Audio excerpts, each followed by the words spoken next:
You're about to see everything I pack in my shore excursion bag for my DIY Caribbean port adventures. Everything from a Turkish towel to umbrella and some items you may not have thought about. Today I'm on the NCL Getaway and we have a port call in Porta Plata, Dominican Republic. So I thought it'd be helpful for you to see what I pack in my DIY shore excursion bag so I'm prepared for any eventuality. So the first thing clearly is your bag. And I can't stress enough the importance of using a good bag. This is from REI, but it's got a lot of padding. It's very comfortable and it can hold a lot of stuff. Typically when we're going out, there are three of us, my wife, my daughter, and myself. So that means 3 sets of towels, 3 sets of snorkeling gear, and this holds it all. So I would recommend don't just get any old bag, get something you would be comfortable with carrying for hours. Now the next item I really love, Turkish towels. We got these off Amazon. I'll leave a link in the description below. The brand is Wet Cat, and we love these. And you can see they're just super, super portable. So I can easily fit 3 in my backpack if I have to. You can use them to dry off. You can put them down on the sand to lie down. They're just super, super versatile and really lightweight and compact. The next thing I like to pack is an umbrella. And this isn't just any umbrella, it's actually a sun umbrella. So it's got UV protection. It'll block out the sun's rays and give you shade on these really hot ports where there's no natural shade. This is really handy. It also, of course, works as an umbrella in case you get a passing rainstorm, which happens all the time in the Caribbean. So yeah, it's always handy to have the umbrella packed in your DIY shore excursion bag. The next thing is snorkeling gear. I don't know how good the snorkeling is, but I don't want to miss out on the opportunity. You don't need fins. You just want something so you can see if there's a nice reef down there and fish and that kind of thing. So I save weight and space by not packing fins, but I can easily get 3 sets of snorkeling gear in this bag for my family.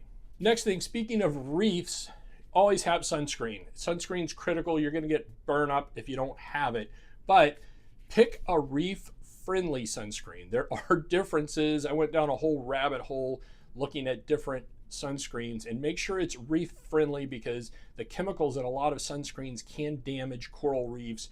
Some places, they won't even allow you in unless you can demonstrate you had reef-friendly sunscreen. I really like this little beach safe. And so all it is, it's a plastic case about the size of a binocular case.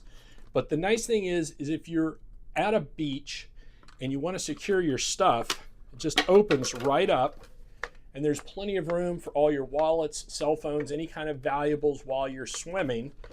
And then you just close it up and thread this through something. I've used loungers, I've used tree roots, just any sturdy structure.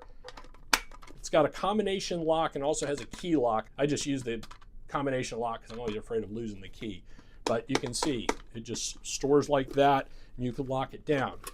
The other thing I'll do just for a little added measure of security is I will run this through my backpack and lock it down, and that secures my backpack at the same time. So you can see the little black case in action.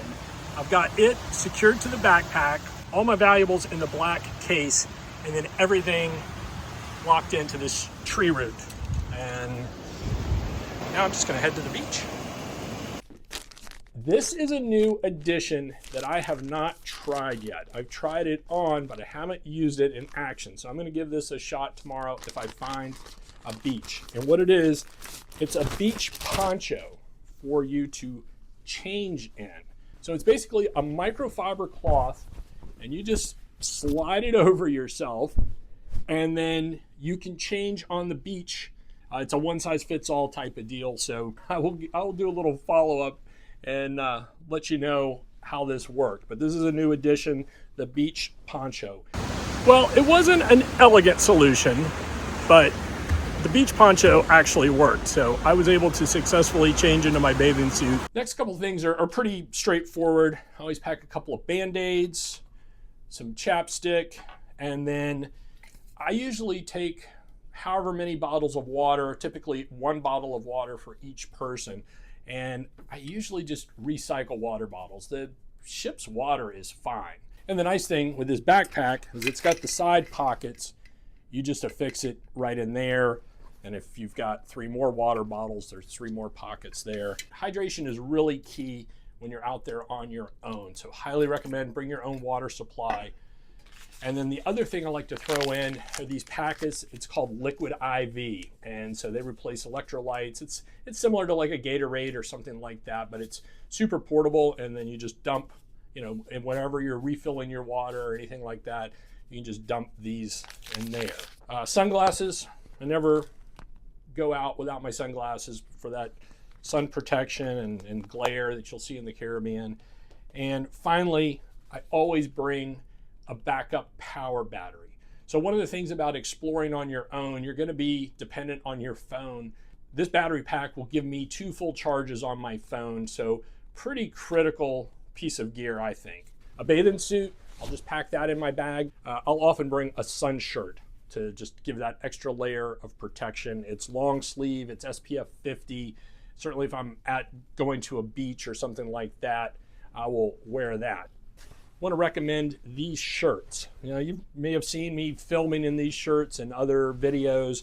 I will be wearing one of these tomorrow in Porta Plata, and I really like it. It's a quick drying material. The brand is called Habit. I get them at Sam's Club and they're like 15 bucks. They're really a great deal.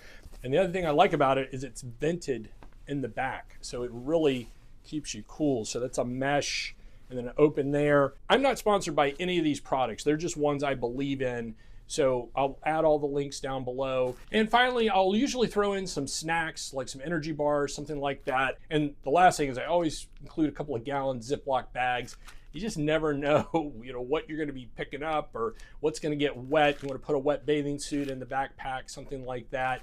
So the gallon Ziploc bags. So here's my bag ready to go. I got my water, got umbrella on the outside, got everything I talked about in the actual backpack. And you see, it's pretty light. The pack is full, but it's pretty light and very, very manageable. I hope you found this helpful. I hope you have a great time on your own DIY excursions. I'm always someone who I just like to be prepared for anything. I may not find a beach tomorrow, and that's okay. But if I found one and didn't have my snorkeling gear, for example, I would be really annoyed with myself. So we're just gonna see what this port has in store for us. If you've got some ideas of things you like to pack, please add those in the comments. Any questions, I always answer them. And if you found value in this video, please consider subscribing. Thanks so much.